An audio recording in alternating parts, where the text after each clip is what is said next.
The one we'll be discussing at length is FDR, The Other Side of the Coin, subtitled How We Were Tricked into World War II. Congressman Fish.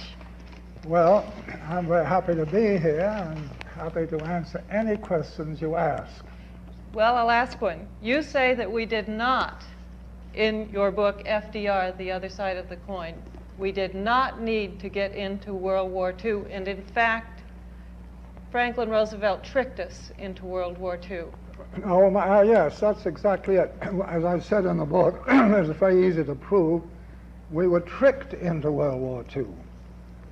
I have probably more right to speak on that than anybody who's alive, because at that time I was the ranking member of the Foreign Affairs Committee of the House of Representatives. I was ranking member of the Rules Committee, and it was my duty, after the Japanese attacked us at Pearl Harbor the next day, to take the radio, and in fact it's the first radio ever used in the Congress of the United States, and to uphold President Roosevelt in his Day of Infamy speech, to curse out the Japs, that they had gone into this war during peace negotiations, and call them every bad name I could imagine, talking to about 25 million people and to the Congress.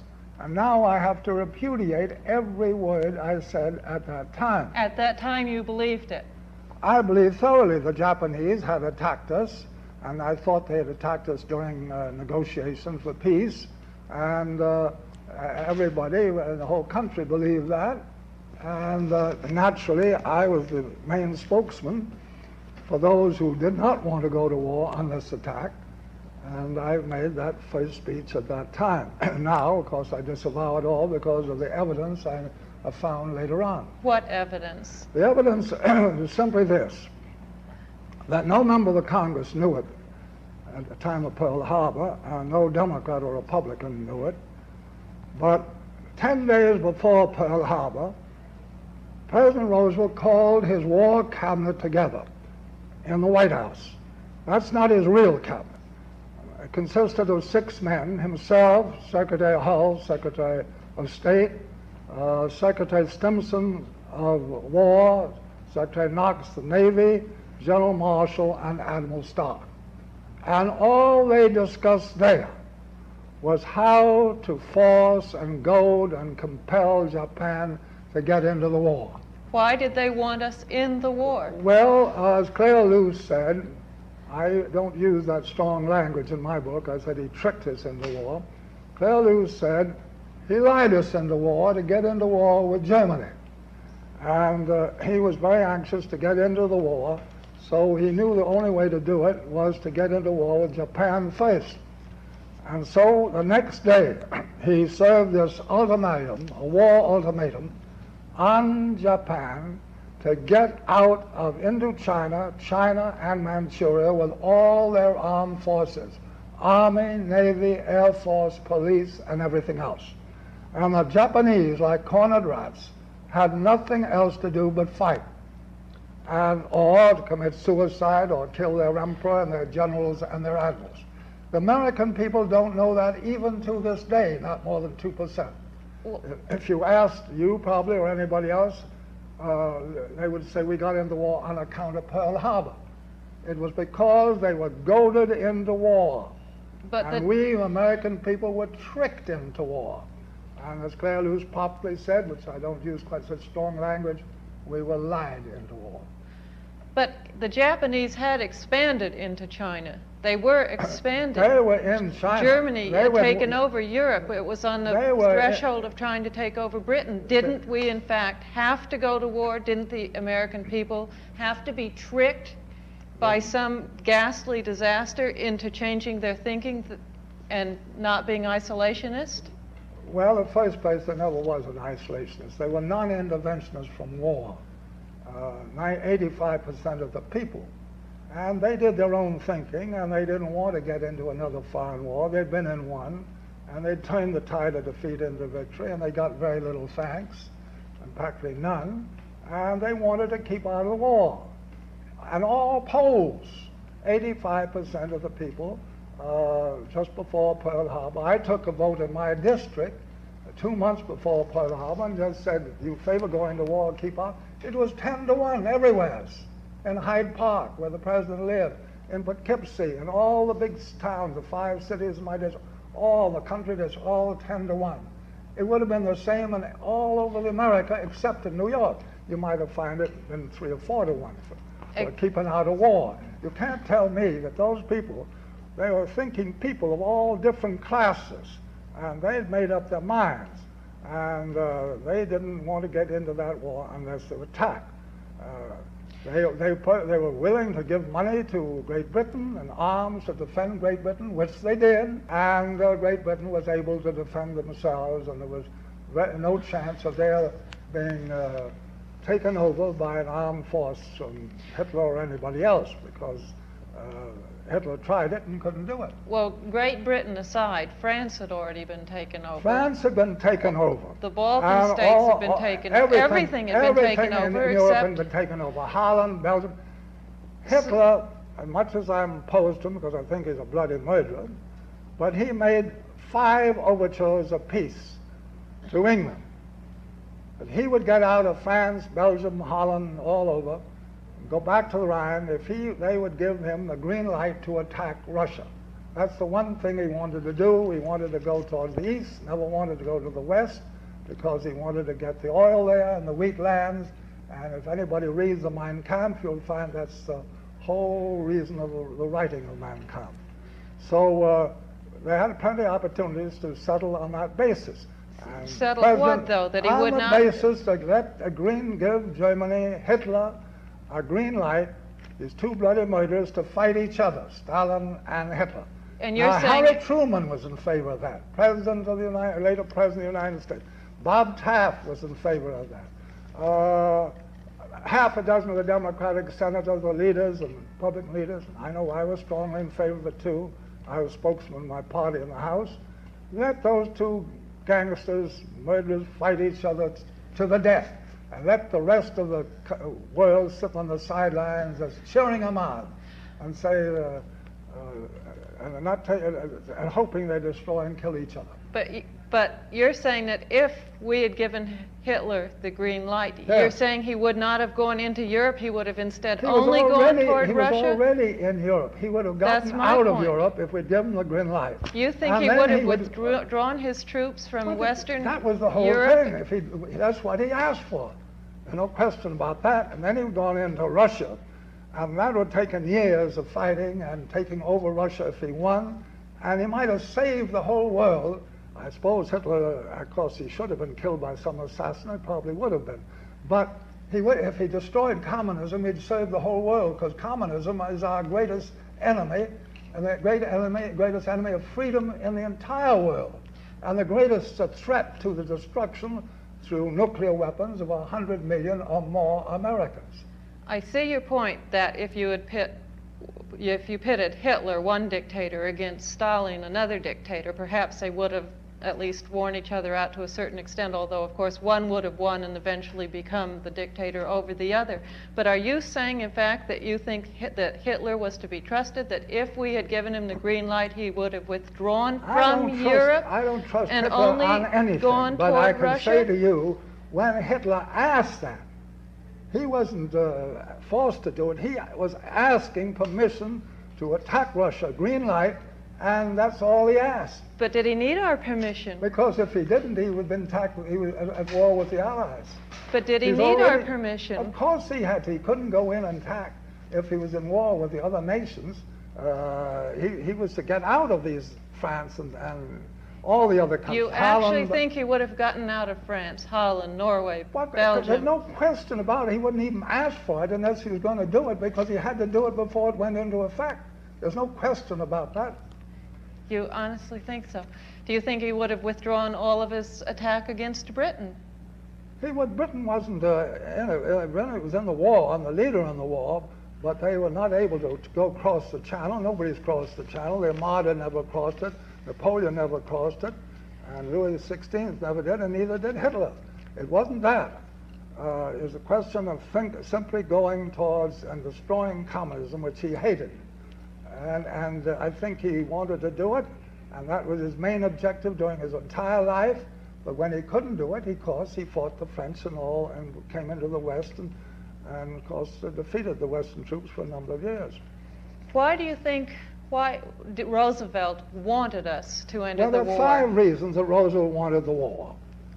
First, Roosevelt was truly an internationalist. He ran for vice president on the Democratic ticket in 1920, I think it was, with a man by the name of Cox from Ohio. And Roosevelt was the vice presidential candidate. That ticket upheld the League of Nations, and that was the main issue. That was international, this issue, and he was the most outspoken man of them all. So I don't hold that against him. He had a right to be if he wanted. He had a right to be for war if he wanted to be. 85% of the American people were against war. But he was for war for other reasons. The main reason he was for war was he instituted the New Deal. And the New Deal had actually fallen apart. And at the end of 7 years of the New Deal, there were many more million unemployed than were at the start of it. There were 12 million Americans unemployed, according to the American Federation of Labor. And so he didn't see any way of getting it. The New Deal had failed, so he thought, here's one way out. We can get people employed. We get into this war on the side of the Allies. And of course, he did. He got us in by trickery, without the knowledge of the American people at all.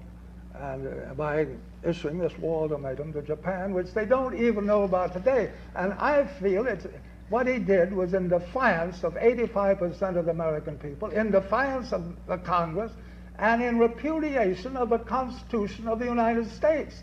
I don't want any president, whether he's a Republican or Democrat, to get this country into war without the consent of the people and the Congress and know what they're doing. But he he just tricked us into the war. That's where is this ultimatum now? Where is the proof? Where did you find the proof that you're using in your book? Well, the ultimatum was sent the next day after they decided on goading and forcing Japan into war. The secret cabinet meeting, which of course is the biggest cover-up in all of history. As a result of that cover-up and of the ultimatum, which was sent the next day to get out of China, Indochina, and Manchuria, with all the Japanese forces, that was strictly covered up. No member of Congress knew that till long after Pearl Harbor. And as a result of that war, we lost 300,000 Americans, 700,000 killed, and it cost us $400 or $500 billion. But and the proof of the ultimatum was that after the next day or 2 days later, the president saw Secretary Stimson, and he said, will it be necessary to send another ultimatum to Japan because they haven't responded already and gone into war? Is this on? And you asked a very intelligent question. And that's why I wrote the book and how I was able to write the book, because I couldn't have written the book without it. Secretary of War Stimson wrote in his memoirs exactly what happened, as I explained. And it's in his memoirs in Yale University. Anybody can get it. And he explained that all they talked about is how to force, goad, and compel Japan to get into war and to get out. Then he said the next day, or 2 days later, Roosevelt came to him and said, we send another ultimatum. I didn't invent this word ultimatum of war. It was Roosevelt's name, and speaking to Stimson, said, should we send another war ultimatum to him to get out, because they haven't done anything yet. So there's no question about that. The worst part of the whole thing, though, is that it's been this enormous cover-up. The American people have, not 2% of them people know about it today. There's no question about the facts that I'm presenting to you. I don't think anyone will deny it today. I was fooled for years till I found out what Henry Stimson said and checked it up. I spent 7 or 8 years, 10 years, writing this book. And I quote nothing but Democrats all the way through. And nobody even disputes a single statement I've made so far in that book, and they never will, because it's based on the truth, or I wouldn't have written it. Well, you're saying that Roosevelt wanted the war for 2 reasons. No, I'm giving you some more reasons. Internationalist, economic reasons. Economic reasons, because of the New Deal failure and 10, 12 million employed. Also, the implied promises he made to Churchill and to the French that he'd get into the war. He wanted them to get into the war with Hitler, and he was urging them on all the time. And so as a result of that, he had a definite moral obligation to get us in if he could. He would have taken us into war 2 years before if it wasn't for the Congress of the United States and the American people. Now, I'm going to say to you right now, as long as we're talking on this, the non-interventionists, which you call different names, the non-intervention for war, 85% of the people, and their representatives in Congress, did keep us out of war until the attack on Pearl Harbor. If we had gotten into war 6 months before, then Hitler would never have attacked Russia and Stalin, where he lost 3 million German members of his army, practically all his tanks, his airplanes, heavy artillery, and his oil. And if we'd gone into the war, we would have lost millions and millions of Americans and millions more wounded. And that's why they ought to vote the utmost gratitude to those non-interventionists that kept us out of war to Pearl Harbor. Because if we'd gone in 6 months before, Hitler never would have attacked Russia. He'd had us on his hands, and we'd been the losers, and there'd probably been a deadlock with all that enormous force of Germans. And the non-interventionists should put up statues to all the leaders for keeping us out of war at that time. Let me ask you this. There was Mussolini expanding, Japan expanding, Hitler expanding. Sure. Churchill side evidently historically quoted as a side in relief when we got into the war. They ain't all expanded. What if we'd gone in even earlier and stopped them before they expanded so that we didn't have to push them back? Don't you think perhaps we were too late in getting into what you it? said. And Russia expanded. Right. Russia made war on Finland. And Russia afterwards, of course, took over 100 million people in Central Europe, 100 million people who were free people, and communized them. That's the most imperialist nation in all the world. Now, these other nations, England was, up to that time, was the great imperialist nation. They owned half the world. How are they going to say to some other nation, you mustn't take some little country or not? And France had an enormous lot of imperialist country down in Africa and all over the world. And Italy was the same. So this wasn't to take over Austria, it wasn't something that we should go to war about, because they were half German. And to take over Danzig was 90% German. And the American people didn't even know where Danzig was. Why should we lose 2 or 3 million people if we got in the war ahead of time for a place we never heard of, Danzig? Oh, no, this is... But if we hadn't gone in at all... Well, just what I told you. You honestly... What President Truman and Bob Taft and all these leaders and myself all wanted Hitler to fight the communists and destroy the communists. And don't think of the past, think of what it is today. Communism is the greatest threat to America and the world.